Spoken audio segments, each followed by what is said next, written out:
En train d'écouter Amore, Amore de Caroline. C'est un plaisir de vous avoir en face de moi. Ce titre est sorti le 7 janvier. Racontez-nous son histoire.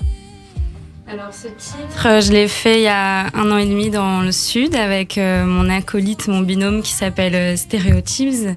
Donc c'était en plein confinement, donc une période pas facile.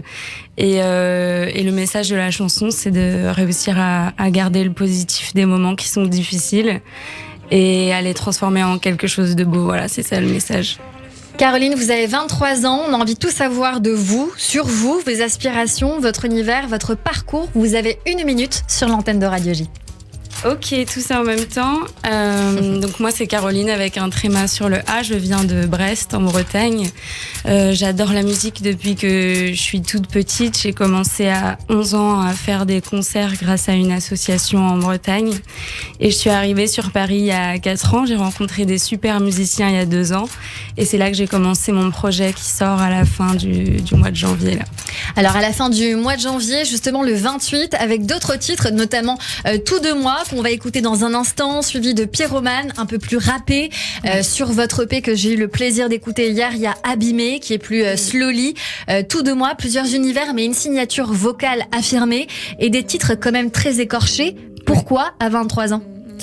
Alors, il faut demander ça à ma psy, mais je pense que c'est lié ou à la vie, tout simplement. À mon histoire, ouais. C'est il y a 2 ans, il y a plus de 2 ans, donc déjà avant le Covid, moi je me sentais pas très bien. J'ai fait une dépression, j'en parle dans Abîmé, ça parle de ça concrètement.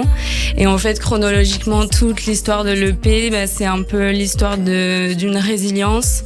Donc c'est très mélancolique et en même temps, j'ai essayé de contraster tout ça avec quelque chose de solaire. Pareil dans mon image, dans les visuels, j'essaye de faire quelque chose de quand même solaire avec toujours un message d'espoir à la fin de chaque chanson. Alors les auditeurs ne le voient pas, ne le savent peut-être pas et même sûrement pas. Vous êtes très belle. C'est un détail qui ne justifie pas forcément la réussite, mais il faut le dire quand même parce que c'est important. Vous êtes très belle. Vous avez un espèce de marketing autour de vous qui est sublime parce que vous avez des yeux incroyables. Voilà, c'est pour la petite touche subjective personnelle.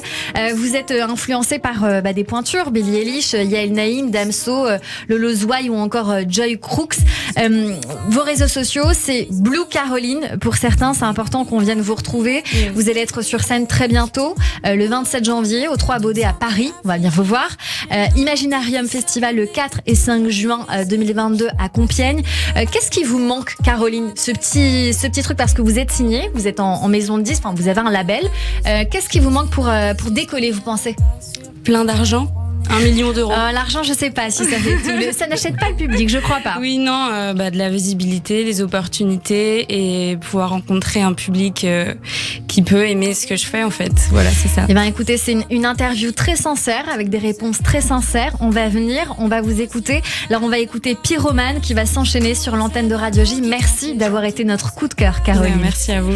Et puis, on finit également avec vous, Michel Boujna. C'est la fin de cette émission. Déjà, le temps est passé très vite avec vous. Un petit mot de la fin ? Je dois aller au théâtre. Allez, vous allez au théâtre. Ça fait à peu près 3/4 d'heure que je suis déjà censé être à la VAR. À une certaine heure, à partir d'une certaine heure, surtout pour ce spectacle-là, j'ai besoin d'oublier, de vous oublier. Bien sûr, ce qui est normal, de vous recentrer sur ce personnage et de tout fermer. Où je pense plus qu'à ça. C'est normal. Mais cela dit, c'était très agréable et vous êtes tous très gentils. Et on a adoré vous avoir. Je n'ai pas été frappé, donc je suis content. Jamais de la vie. Michel Boujna à l'affiche de l'Avare dans le rôle d'Harpagon au Théâtre des Variétés. C'est du mardi au samedi à 20h30, le dimanche à 17h jusqu'au 10 avril. Peut-être y aura-t-il des prolongations. Je ne sais pas, je ne dis rien, Michel Boujna. En tout cas, il faut y aller. Moi non plus, je sais rien. Ils m'ont appelé ce matin, mais je sais rien. Pour l'instant, je sais rien. Tout ce que je sais, c'est que apparemment, les gens sont vraiment contents, quoi. C'est vrai. Au bout de 40 ans de carrière, je peux dire sans faire de l'auto-satisfaction. Mais la critique est dithyrambique et donc vous avez le droit de l'affirmer. C'est du grand théâtre, la salle est magnifique et on prend un plaisir fou à venir vous voir. Je suis très ému aussi de jouer tous les jours parce que c'est le théâtre de Belmondo, que Belmondo a eu pendant très longtemps. Et je pense à lui beaucoup. Oui. Parce que je suis très triste qu'il n'ait pas pu voir ça. Voilà, on en aurait bien ri tous les deux. Sans doute et certainement même. Merci beaucoup Michel Boujna d'avoir été avec nous sur l'antenne de Radio J. Merci à toutes et à tous de nous avoir suivis. Christophe Barbier, Jérôme Goulon, Joseph Agostini. Merci à tous et rendez-vous lundi avec Raphaël Antoven sur l'antenne de Radio J.